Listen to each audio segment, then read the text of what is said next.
It is officially the offseason in college football. Ladies and gentlemen, we've got a lot of stories to get to. First things first, last night, Georgia trounces Alabama 33-18 in the All-SEC National Championship game. Congratulations to them, their first title since 1980. I really want to get into the overall TV ratings of the game last night. They were historically low, and I'm going to talk about just how bad they were for an All-SEC national title, really killing the sport. It's very sad to see. So we're going to get into that. We're going to talk about Texas A&M. Finally, they will be receiving their bowl ban for cheating. We're going to talk about how long it is, why they're receiving it, what's going on with that. It finally happens. But the biggest news comes from the potential playoff expansion talks between all the conference commissioners. Apparently, they stalled. They can't get anywhere. What does it mean? Is the playoff actually expanding?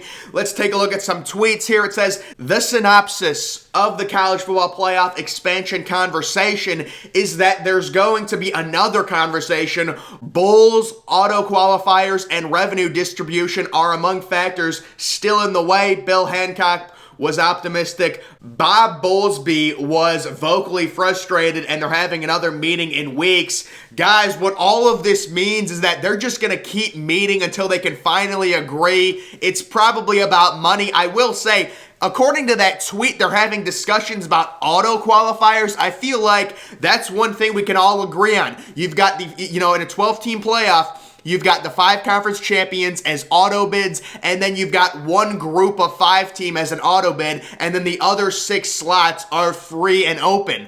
I feel like that's something everyone can agree on. If they're really struggling with that, I find it a bit ridiculous. It seems like that's universally agreed upon.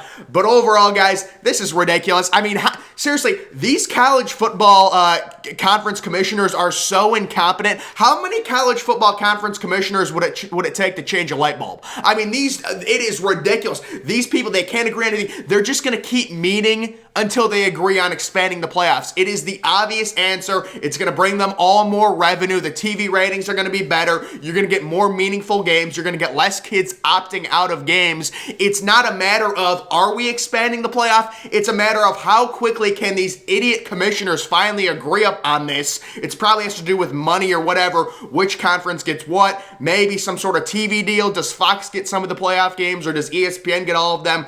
They got to work all that stuff out. But once they agree upon it, how quickly can we enact a playoff? We need as fast as possible. After this SEC championship game that we had last night, it's a good segue into it. The SEC championship game was a complete disaster last night.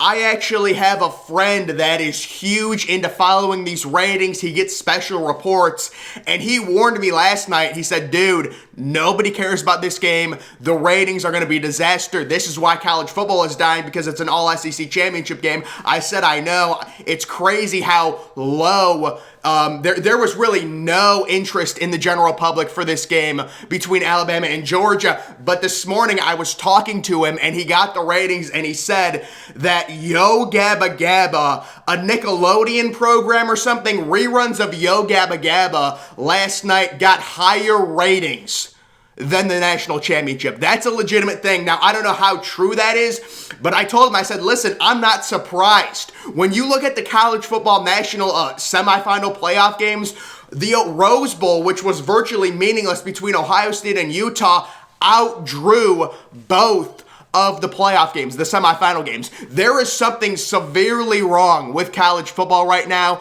and you look at what happened last night with nobody watching the SEC championship, the SEC, national championship game. It was funny to see Nick Saban just get absolutely outcoached. Nick Saban is a full clown. I'm sorry, ladies and gentlemen. Everyone wants to worship Nick Saban. That dude's a clown. He got destroyed last night. It was hilarious. Kirby Smart, of all people, outcoaches him. Kirby Smart. I think if you asked Kirby Smart what's 4 times 5, I would like to see somebody ask him, like, what's 4 times 5, Kirby? 6 times 6.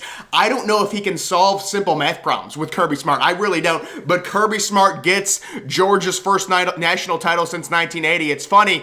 The other big thing is the bowl ban that Texas A&M is receiving for cheating. Finally, that's happening. Again, this is something that if college football had actual adequate leadership, this would have happened 3 or 4 months ago. Texas A&M's program is a complete and total mess. They are out of control. And this bowl ban, thank God it's for 5 years. I know some people say you don't want to punish the kids with the bowl ban. Why not just take away their scholarships? The problem is these Texas A&M boosters are so out of control. They're so crazy. If you just took away the scholarships from Texas A&M, the boosters would still just pay for the kids' colleges. That's how out of control it was. And I've got a friend who's a Texas A&M fan who was telling me it got so bad, Jimbo Fisher started zelling 5-star recruits money, like 6 figures, out of his personal bank account. That's how ridiculous it is for Texas A&M. It's sad for the kids that they have, the bowl ban has to happen. But at the end of the day, this is a really good lesson for Texas A&M fans, for younger fans. When you blatantly cheat, there's going to be consequences for it. And unfortunately for Texas A&M, they're getting hit with a multi-year bowl ban. I heard it was around 5 years, maybe 4. Again, you never want to do this to a university. You never want to bowl ban them. But when they get so out of control, it becomes a good lesson to their program. I get into arguments with these Texas A&M fans a lot, and I just say, listen, unfortunately, your program is getting bowl banned for multiple years. And they're like, for what? And I'm like, for cheating. I mean, you cannot cheat this blatantly. Their fans were bragging on the message boards that they had paid $20 to $25 million for their 2022 recruiting class. Turns out it was $20 to $25 million per player. That's how out of control this program is, and they're going to get bowl banned. It's unfortunate. So guys, those are the big stories. The playoff expansion is happening. Anytime you see one of these stories with the playoffs, it's really a matter of how quickly can these idiots come together and agree on these things, and really we can enact this playoff as fast as possible. The playoff is getting expanded. They will continue to have conversations until the playoff gets expanded. It says in the tweet at the bottom, there's going to be another meeting in a few weeks. If they have these meetings and they don't come to an agreement, they're just going to schedule another meeting until this thing finally gets finalized. It makes sense for everyone to expand the playoff to 12 teams, with the first 4 teams getting the auto bye. That is the big story. How quickly they will be able to do it. That's the question. It's 100% happening. The college football playoff, there's not a question on how many teams it's going to be. Is it going to get expanded to 6 or 8? It's been confirmed. The playoff is getting expanded to 12 teams, and the format is going to be the first 4 get the byes, and then it's going to be 5 versus 12, 6 for 11, 7 v 10, and then 8 v 9, and they're going to be on-campus games. That is happening, but it's just how quickly can they agree upon it? What's going on with the TV rights? I'm hopeful that Fox will get some of these playoff games. I think it would be good to kind of spread it around. Maybe NBC could get a playoff game as well. I really like, we just don't want all of them on ESPN. I think that's a bit ridiculous. I would also like to see them alternate the national championship game between ESPN and Fox. Like 1 year ESPN gets it, the next year Fox gets it. We know what the NFL does is, and the interesting contract that they have, where 1 year CBS gets the Super Bowl, the next year NBC gets the Super Bowl, and then the year after that Fox gets the Super Bowl, and they do kind of a round robin where they alternate between the 3 major networks. I would love to see the college football do that with their national title, because ESPN has it every year. I think it's just ridiculous.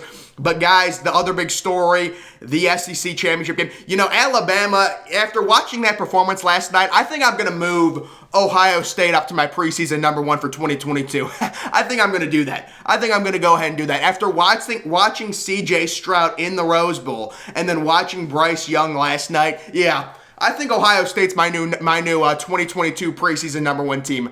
Ohio State and Utah combined to score 3 touchdowns in 30 seconds in the Rose Bowl. Alabama and Georgia have played 30 minutes without any touchdowns. This is the stuff I'm talking about. And I didn't think the ratings were going to be that bad to where, apparently from the 8 o'clock window to the 10 o'clock window, when Yo Gabba Gabba was being shown on Nickelodeon, it had better ratings than the national championship game.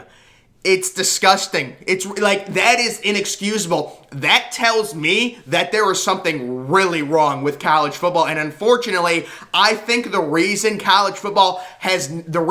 college football has not passed the NFL is due to the SEC. And you're just like, Number one, there were so many problems with last night's game, but the big major ones, it's a rematch. Like, rematches do so bad with college football when teams face each other again. The only rematch in the national title game I could see doing well ratings-wise would be Ohio State and Michigan. So it's a rematch, and it's a teams from the same conference that just faced, like, a month ago. So there was a lot going against it last night, but I'm saying these all SEC national title games will kill college football. It's why college football is broken right now. The ratings are disgusting. How do reruns of Yo Gabba Gabba get better ratings than the national championship game? Come on, guys. And then you've got the Rose Bowl, a completely meaningless game, getting better ratings than both the college football playoff semifinal games. I know you're going to say, well, the Rose Bowl was on New Year's Day.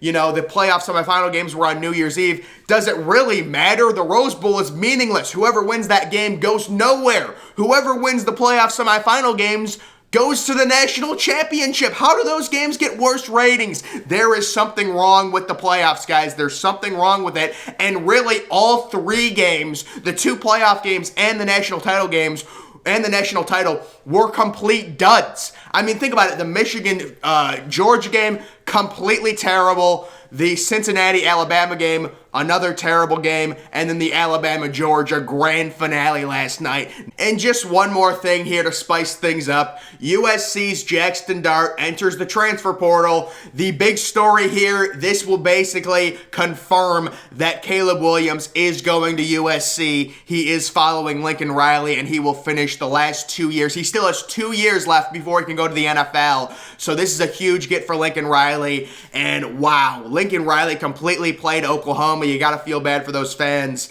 But I had predicted this 2 or 3 weeks ago where Lincoln Riley was going to bring Caleb Williams. It got a little interesting there for a little bit. It was almost like Caleb Williams was waiting for a massive multi-million-dollar deal offer from maybe an SEC school. Maybe he didn't get it. Maybe USC is paying him. I don't know what's going on, but it does make sense for him to follow Lincoln Riley. The reason he committed to Oklahoma, he had said personally, was due to Lincoln Riley. So Caleb Williams going to USC should not surprise anyone. That is happening, and USC is going to be a very interesting team. It'll be very interesting to see what other recruits Lincoln Riley can get out of the transfer portal, particularly maybe some skill position players for USC next year. It'll be interesting. But guys, a lot of news happening in college football. The first official day of the offseason. Everyone coming out with their preseason rankings. I already came out with mine, but that's going to do it for this video. Make sure you're following me on Twitter. Link to that's always in the description. I'm, of course, the Depressed Ginger. Thank you for watching.